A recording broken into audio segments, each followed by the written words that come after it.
Hi guys, I told you I'd make this video today, so I'm going to do it. There's nobody here but me, so hopefully the phone doesn't fall over and we get through all this. So people that suffer from knee issues, hip issues, sometimes even shoulder and neck issues, unless there has been a specific injury that you know happened that has caused this, a lot of times it's misalignment. Either you're standing with your feet too wide apart, so that your hips are not aligned with your ankles, or you stand with your weight on one foot, which shifts your entire alignment. But your shoulders should be stacked over your hips, and your hips should be stacked over your ankles. The other thing that I see a lot of just in everyday life, people walking duck-footed with their feet turned out.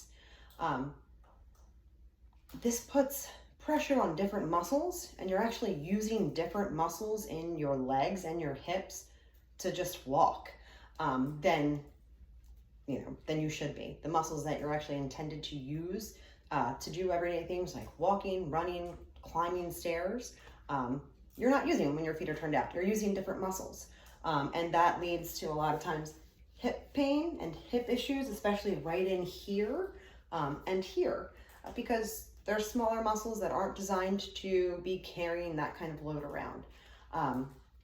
So there are a couple of easy ways to fix this. One, don't expect to fix it overnight. Don't be like, oh my gosh, I didn't realize I was doing that, and spend the next 2 weeks trying to fix your gait and then giving up because it seems pointless. I always suggest starting about 5 to 10 minutes a day, where you pick, all right, for the next 5 minutes, I'm going to make sure that when I'm walking, when I'm standing, my feet are pointed straight and that everything is stacked and aligned the way that it's supposed to be. I'm holding all of these little bands because these things are one of my favorite exercise tools, period. They work great for any type of rehab that you're doing. They work great for building muscles. You want to take your squat game to the next level, buy these. They're not expensive. You can buy them at Walmart, you can buy them on Amazon, you can buy them at Dick's.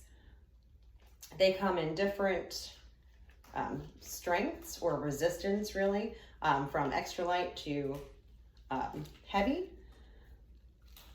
You can use them a bunch of different ways, but for this, we're going to use them for two things. First, for starters, you can, make sure you can see my feet.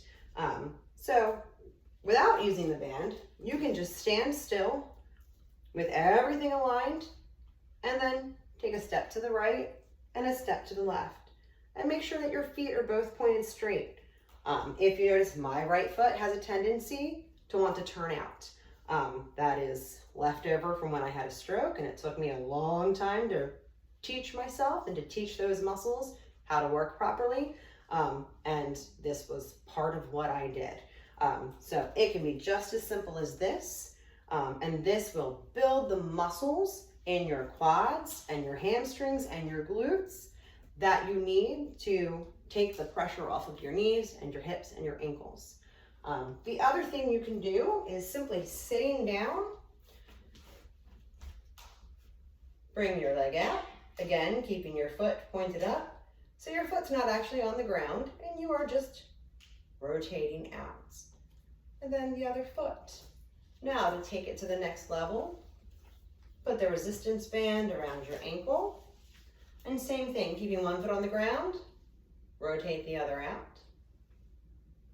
And it works the same way in the standing position with the band. You're going to just step out and in, and this little bit of added resistance, you'll instantly feel it.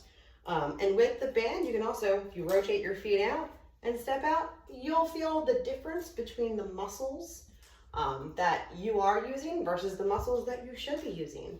And sometimes just being aware of how it feels in your body is enough for you to realize when you're doing it throughout the day and make those corrections. If you guys have any questions, feel free to shoot me a message. Have a great day.